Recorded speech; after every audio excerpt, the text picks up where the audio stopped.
ګرانو کتونکو السلام علیکم. زه محمد سلمان همدرد د حق غږ پښتو چینل خبري لنډیز کې ستاسو کوربه اوس تاسو په امر اړوند د مهمو خبرونو لنډیز.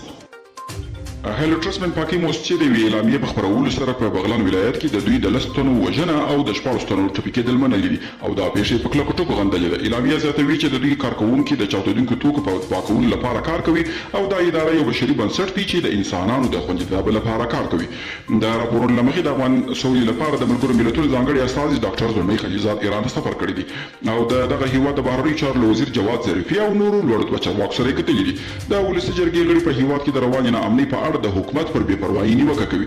د ولسي جرګې ګڼو غړو د غونډې په امتیازي ساعت کې د خبرو پر مهال وویل چې په هیواد کې د امنیتي وضعیت ورځ تر بلې ترینګلې کېږي خو حکومت یې پر وړاندې اړین اقدامات نه دي ترسره کړي.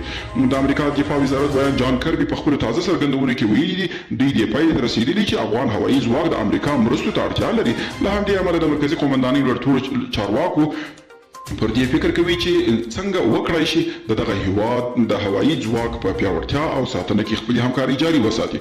او د امریکا کانګرس وايي د امریکایي ځواکونو افغان همکارانو ته د ویزې ورکړه چټکه کړل شي. د امریکا کانګرس دغه هیواد د بهرنیو چارو وزیر ته په یوه استماعي غونډه کې ویلي دي چې په افغانستان کې د افغان ژباړونکو او د امریکایي ځواکونو د افغان همکارانو ژوند له خطر سره مخ دی.